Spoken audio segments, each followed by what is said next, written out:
మోసం ఎవరు చేసినా ఎదుర్కొంటాం. ఇది మా సూత్రం. కాబట్టి చెప్తున్నా, నోటిఫికేషన్ కంటే ముందే దయచేసి పాత్రికే ఎలక్ట్రానిక్ మీడియా మిత్రులకు పాయింట్స్ చెప్తున్నాను, ఏమేం పరిష్కారం కావాలో చెప్తున్నాను, గ్రహించాల్సింది విజ్ఞప్తిస్తున్నాను. నోటిఫికేషన్ కంటే ముందే కేసీఆర్ ఇప్పుడే చెప్తున్నాం, నువ్వు ఏ తేదీన ఈ దళిత బంధు పథకాన్ని అమలు చేస్తున్నావో నోటిఫికేషన్ రావడానికి వారం రోజుల ముందే ఎప్పుడు ఏ తేదీన పూర్తి చేస్తావో వెంటనే ప్రకటన చేయాలి. ఏదేమైనా దళిత బంధు పథకం అనేది మీరు హుజరాబాద్ లో పెట్టిన ఆ హుజరాబాద్ లో ఉండబడే 20,900 కుటుంబాలకు, ఎన్ని కుటుంబాలకు? 20,900 చిల్లర కుటుంబాలకు, ప్రతి కుటుంబానికి దళిత బంధు వర్తించాలి. అంతే, ప్రతి కుటుంబానికి దళిత బంధు వర్తించాలి. ఇప్పుడు మళ్ళీ ఒక ప్రకటన చిన్న మనం చేయబడి, అందులో పేదలు ఎవరైతున్నారో వాళ్ళకి అని. మరి రైతు బంధు ఇచ్చేటప్పుడు పేద రైతులకు ఇవ్వాలి కానీ భూస్వాములకి ఎందుకు ఇస్తున్నాం?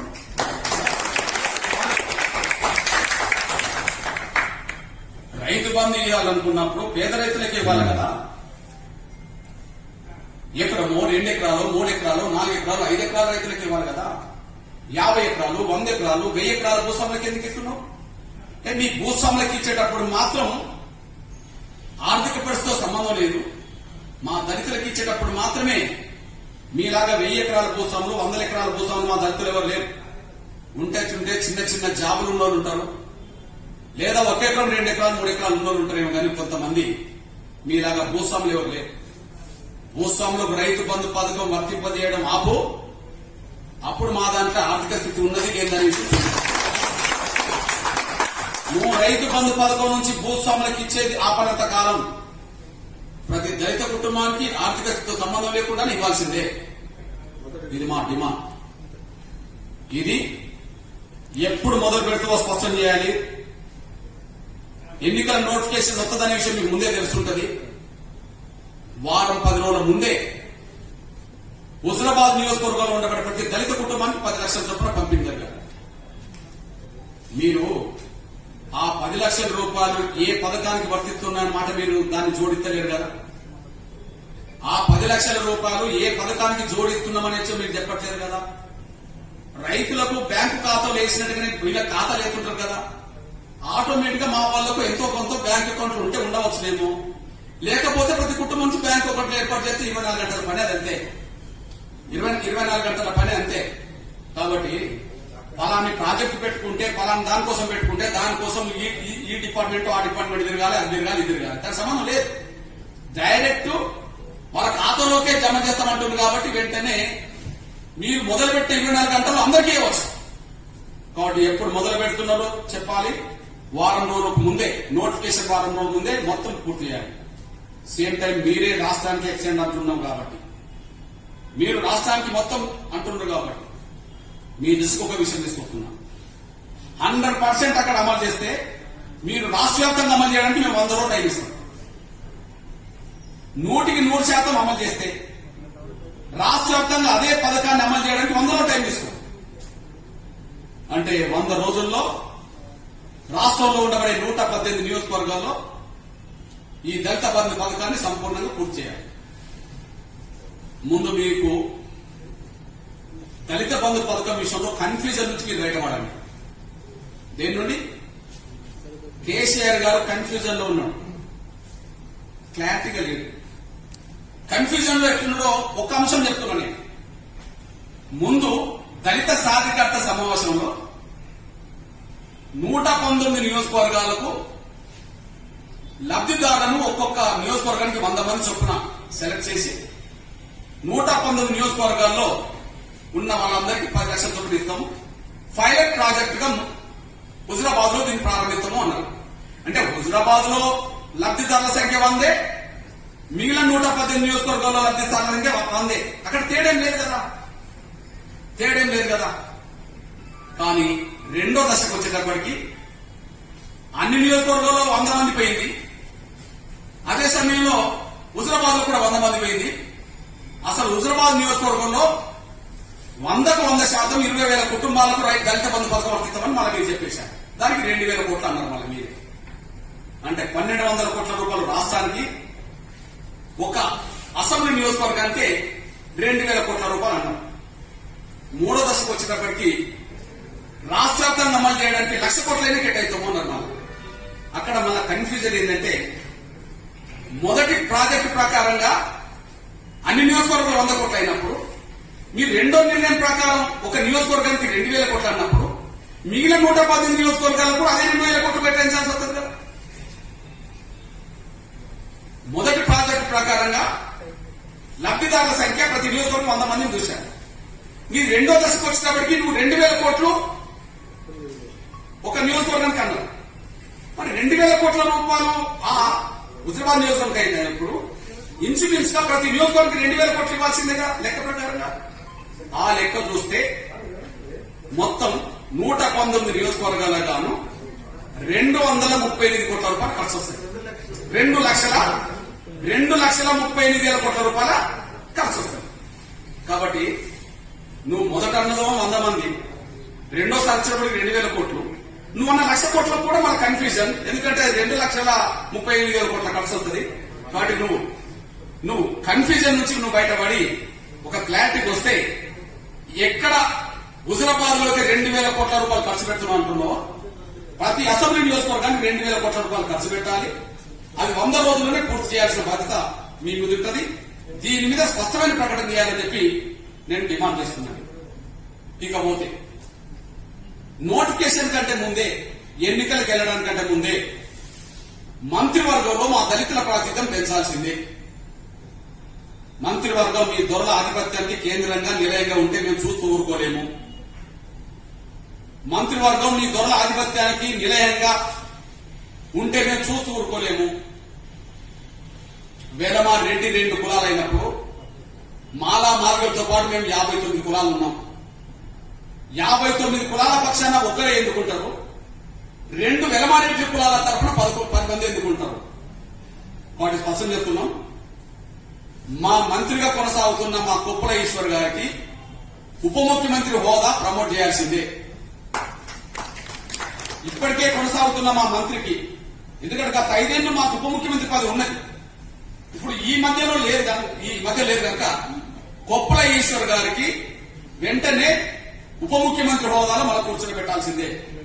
2 మాదిగలు మాదిగ ఉపకులాల నుంచి ఖచ్చితంగా 1 మీరిస్తాన్న రసమైకి మంత్రివర్గంలో స్థానం కల్పించండి.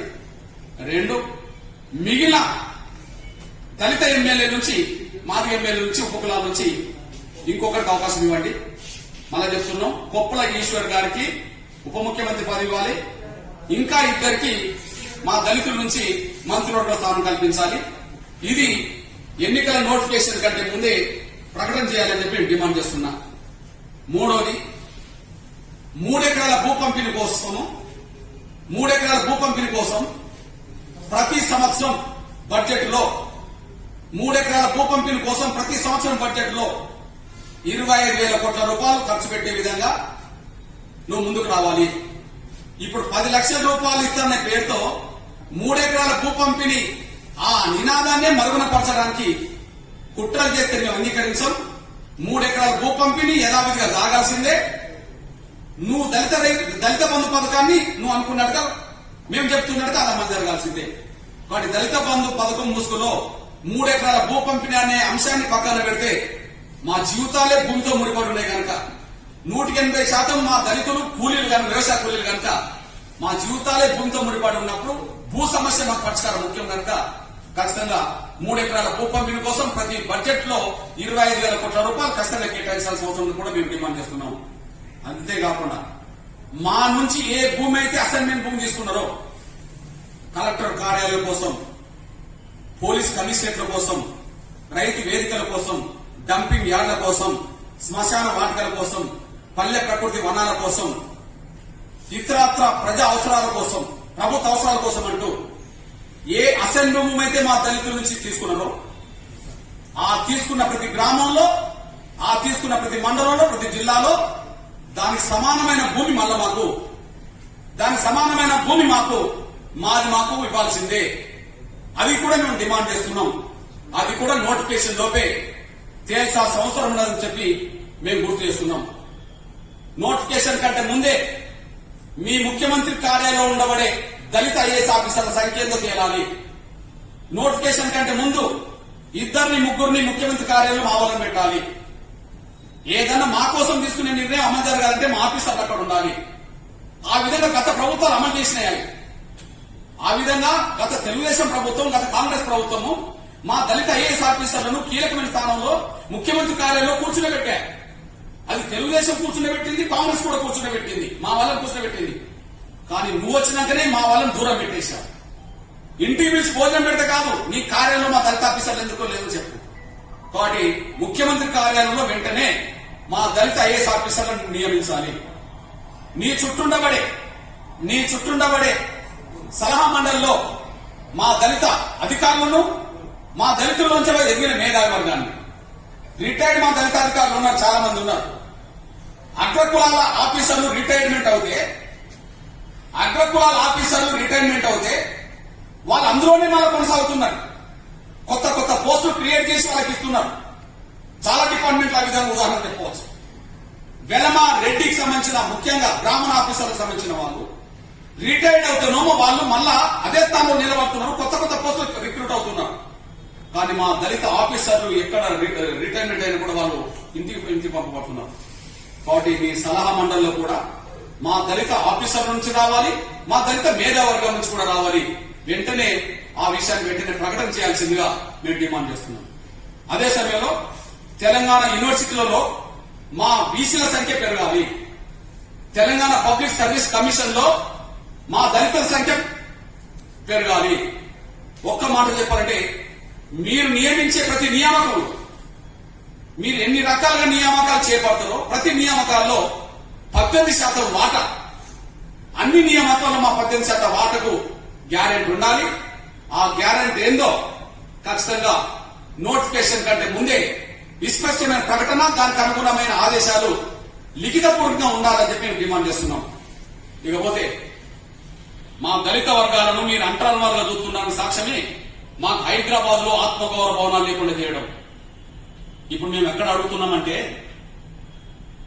వెలమలకు దళితులు అంటరానివారు కాదనుకుంటే, వెలమల దృష్టిలో కేసీఆర్ దృష్టిలో దళితులు అంటరానివారు కాదనుకుంటే, వెలమలు దళితులు సమానమే ఆ స్థాయికి తీసుకురావాలని మనసులో ఉంటే సూటిగా అడుగుతున్నా, మీ వెలమల భవనం కోసం ఏ హైటెక్ సిటీలు అయితే 5 ఎకరాలు ఇచ్చావో మీ వెలమల భవనం చుట్టే మాకు ప్రతి కులానికి 5 ఎకరాలు ఇవ్వాల్సిన బాధ్యత మీ మీద నెట్టబడుతుంది.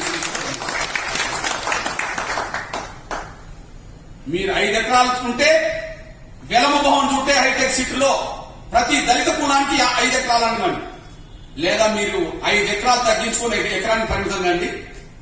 5 ఎకరాలు తగ్గించుకుని 1 ఎకరానికి మీరు పరిమితం కండి. దాని చుట్టే కులానికి మాకు 1 ఎకరం. హైటెక్ సిటీలోనే మా దళిత కులాలు 60 కులాలు ఉంటే 60 కులాలకు ఎకరాన్ని చెప్పునే మాకు 60 ఎకరాలు అక్కడ కేటాయించాలి. మేము అంటరాని వాళ్ళమో మీతో సమానంగా ఎదగడానికి అవకాశం ఉన్నదో మా భవనాల కేటాయింపులోనే జరుగుతుంది. కాబట్టి మా భవనాల కేటాయింపు కూడా మేము కోరుతున్నాం. ఇప్పటి వరకు మాకు కేటాయించకపోవడం మా మీద చిన్న చూపు నిదర్శనమే. మీరు అన్ని కులాల భవనాలు కేటాయించారు, మీరు హైదరాబాద్ కేటాయించారు, హైదరాబాద్ చుట్టూ కేటాయించారు. కానీ ఒక దళితులకు మాత్రమే 1 సెంటు భూమి కేటాయించలేదు. కాబట్టి మా పట్ల ఎంత చిన్న చూపు, మమ్మల్ని ఎంత చిన్న చూపుతుందో ఇది రోజు అవుతుంది. కాబట్టి మేము అడుగుతున్నాం, హైటెక్ సిటీలో వెలమలకు ఉన్న చోటనే మా దళితుల్లో ఉన్న ప్రతి కులానికి అక్కడ ఆత్మగౌరవ భవనాలు ఉండాలా లేదనే విషయం ముందు తెలుసుకొని వెంటనే ప్రకటన చేయాలి. వెంటనే మా భవనాలకు కూడా స్థలం అక్కడనే హైటెక్ సిటీలోనే మాకు కేటాయించాలి. మేము స్పష్టంగా చెప్తున్నాం, వెలమలకు హైటెక్ సిటీలో ఉంటే దళితులకు కూడా హైటెక్ సిటీలోనే ఉండాలి. మా దళితులకు వేరే చోట కేటాయిందామన్నా కూడా మేము అంగీకరించే ప్రసక్తే లేదు. ఈ విషయాన్ని మేము 100% నోటిఫికేషన్ కంటే ముందే ఇవన్నీ తీర్చాలని చెప్పి మేము డిమాండ్ చేస్తున్నా. దీన్ని పట్టించుకోకుండా మీరు ఇట్లాంటి బిందులు చేసినా, మీరు పట్టించుకోకుండా ఏసీ వాహనాలు తీసుకొచ్చి ఇంట్లో కూర్చున్నట్టు మాట్లాడుకున్నా ఎవరు నమ్మే ప్రసక్తి లేదని కూడా మేము స్పష్టం చేస్తూ, దీని మీద కేసీఆర్ గవర్నమెంట్ కు 48 గంటలు టైం ఇస్తున్నాం. దీని మీద కేసీఆర్ గవర్నమెంట్ 48 గంటలు టైం ఇస్తున్నాం. ఇవాళ 26వ తారీఖు, 28 సాయంత్రం వరకు టైం ఇస్తున్నాం. 28 తారీఖు లోపు మేము చెప్పిన డిమాండ్ల మీద నోటిఫికేషన్ రాకముందు ఏ స్పందన వస్తుందో తెలుసుకొని, స్పందన అనుకూలమైతే మేము ఒక విషయం మా సోదరు చెప్పినట్టుగా చెప్తున్నాం. చేసిన మోసాలకు, నువ్వు ఇంతకాలం అంచివేసిన దానికి నువ్వు నిజంగా ఆత్మపరిశీలన చేసుకుని తప్పొప్పుకుంటూ భవిష్యత్తులో చేసే నిర్ణయమైనా సరే 100కి అమలు చేస్తే మిమ్మల్ని మేము శత్రువులుగా చూడాల్సిన అవసరం లేదు. మిమ్మల్ని మేము శత్రువులుగా చూడాల్సిన అవసరం లేదు. కానీ మోసాల పరంపర పెరిగితే మాత్రం ప్రధాన శత్రువు నువ్వే అవుతావు. మోసం చేసినప్పుడు సర్దిద్దుకున్నాడు అనుకో, తప్పు చేసినప్పుడు సర్దిద్దుకున్నాడు అనుకో, మేము పరివర్తన కోరుతామే తప్ప ప్రతికారం కోరుతాం. మేము మారాలని కోరుకుంటాం, మా భవిష్యత్తు మేలు జరగాలని కోరుకుంటామే తప్ప మేము ప్రతికారం కోరుకోం. అందువల్ల మేము నోటిఫికేషన్ కంటే ముందు ఏమేమి తేల్చాలన్నామో వాటన్నిటిని తెలిస్తే మిమ్మల్ని మేము శత్రువుగా చూడాల్సిన అవసరం మాకు లేదు. కానీ ఇన్ని చేసిన మోసాల్లో ఇది కూడా మోసానికే ఉపయోగించుకుంటే, ఇది కూడా భ్రమ పెట్టడానికే ఉపయోగించుకుంటే నువ్వే మా ప్రధాన శత్రువు అవుతావు. ఆ ప్రధాన శత్రువు అవుతే ప్రధాన శత్రువును ఓడించమని మేము పిలుపునివ్వాల్సి వస్తుంది. కాబట్టి మా కార్యాచరణ ఎలా ఉండాలనే విషయంలో 48 గంటల్లో మీ నుండి వచ్చే స్పందనను బట్టి, 48 గంటల్లో కేసీఆర్ గవర్నమెంట్ వచ్చే స్పందన బట్టి మేము 28వ తారీఖు నాడే మా సోదరుడి ఆమోదంతో, మా సోదరులందరి ఆమోదంతో ఇప్పుడు మేము హైదరాబాద్ లో ఉన్న ప్రధాన నాయకత్వం మాత్రమే సిట్టింగ్ చేస్తున్నాం. గత 3-4 రోజులుగా అది రాష్ట్ర స్థాయి నాయకత్వం కావచ్చు, జాతీయ స్థాయి నాయకత్వం కావచ్చు, కానీ హైదరాబాద్ లో ఉండబడే ప్రధాన నాయకత్వం మాత్రమే సిట్టింగ్ చేస్తున్నాం. కాబట్టి మేము 28వ తారీఖు నాడు అన్ని దళిత సంఘాల ఉమ్మడి రాష్ట్ర సమావేశాన్ని 28వ తారీఖు నాడు మేము హైదరాబాద్ లో పెడతాం. 28 సాయంత్రం, అంటే సాయంత్రం వరకు తెలుస్తుంది కాబట్టి 28 తారీఖు నాడు వరకు సాయంత్రం వరకు పెడతాం. ఉదయం నుంచి సాయంత్రం జరుపుకుంటాం. అప్పటి వరకు కేసీఆర్ గవర్నమెంట్ మీద వచ్చే స్పందనను బట్టి మా భవిష్యత్తు వైఖరి ఎలా ఉండాలనే విషయంలో మేము స్పష్టం చేస్తున్నాం. మేము నోటిఫికేషన్ కంటే ముందే ఈ అంశాలన్నీ తేలాలని చెప్పి ఉమ్మడిగా మేము ఆమర నిర్దాక్షకైనా వెనుకాడం, లేదా 10 లక్షల మందితో హుజురాబాద్ నగరం దిగ్బంధం చేయడానికి ఈ రెండిట్లో ఏదవుతుంది, ఈ రెండిట్లో ఏదవుతుంది అనే విషయం మా రాష్ట్ర కమిటీ సమావేశంలోనే తెలియజేస్తాం. నంబర్ 1, మేము ఆమరణ దీక్షకైనా ఉమ్మడిగా మేము వెనకాడం, మా వాళ్ళందరూ కూర్చుంటాం. మేము అడుగుతున్నది ఏంది, నువ్వు ఇస్తాను కదా టైంకి ఇవ్వంటున్నాం. టైం మిస్ అవుతే నువ్వు మోసం చేస్తామనే విషయం రుజువైంది. కనుక టైం మిస్ అవుతే 10,000 ఇక్కడ ఇవ్వలేదు కదా, జిహెచ్ఎంసీలో 10,000 ఇవ్వలేదు కదా, మరి 10 లక్షలు ఇస్తాడు. ఆర్టీసీ వాళ్ళతో భోజనం చేసి 1,000 కోట్లు ఇస్తాను, 1,000 కోట్లు ఇవ్వలేదు కదా, మాకు 1,00,000 కోట్లు ఇస్తాడు. అందువల్ల టైం పైన ఎంతైనా నమ్మిస్తాడు, టైం దాటితే ఎంతైనా మోసం చేస్తాడు అనే రుజువులు ఉన్నప్పుడు మేము ఎందుకు మళ్ళా మోసపోవాలి? వాడు మేము మోసపోయే ప్రసక్తి లేదు. కనుక మేము మోసపోకుండా మా వాళ్ళని అప్రమత్తం చేయడానికి ఉమ్మడిగా 100 మంది నాయకులం ఆమరణ దీక్షకైనా వెళ్తాం. నంబర్ 1, ఉమ్మడిగా 100 మంది నాయకులం. కుల సంఘానికి ఒకరిద్దరు వచ్చినప్పుడు 100 మంది నాయకులం ఇక్కడ నుంచి హైదరాబాద్ పాదయాత్రకైనా వెనుకాడం. 119 నియోజకవర్గంలో 10,000 గ్రామ పంచాయతీలకు పాదయాత్ర చేయడం వెనుకాడం. మేమందరం కలిసి తలుచుకుంటే 10-20 లక్షల మందితో హుజురాబాద్ లో సింహగర్జన జరపడానికైనా వెనుకాడం. ఈ 3 ప్రతిపాదనలు మా ముందటుంటాయి. కేసీఆర్ గవర్నమెంట్ మమ్మల్ని మిత్రులుగా చూసుకుంటుందో, నిజమైన దళితుల అభివృద్ధి కోసం పాటుపడుతుందో లేదో కేసీఆర్ తెలుసుకోవాలి. పాటుపడితే మేము ప్రధాన శత్రువులను ప్రకటించడానికి అవకాశం లేదు. కానీ మోసం చేస్తే మాత్రం మా ప్రధాన శత్రువు కేసీఆర్ అవుతాడు. కేసీఆర్ ను ఎదుర్కొనే కాడ, కేసీఆర్ పార్టీని ఓడించే కాడ మా సర్వశక్తులు కూడా భవిష్యత్తులో ఒడ్డుతాం. దాని మీద నిర్ణయం తీసుకోవాల్సింది కేసీఆర్ గారు తప్ప మేము కాదు. ఆయన నిర్ణయం బట్టి మా నిర్ణయం ఆధారపడి ఉంటుంది. 20వ తారీఖు నాడు సాయంత్రం మా నిర్ణయాన్ని మేము ప్రకటిస్తాం. 20వ తారీఖు నాడు ఉదయం పూట నుంచి మధ్యాహ్నం వరకు అన్ని దళిత సంఘాల రాష్ట్ర కమిటీ సమావేశం హైదరాబాద్ పెట్టుకుని మా భవిష్యత్ కార్యాచరణ సీరియస్ గా ప్రకటిస్తాం.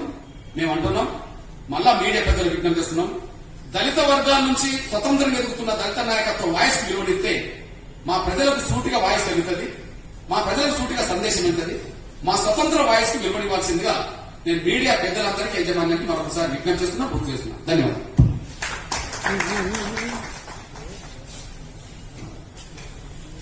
Thank you very much.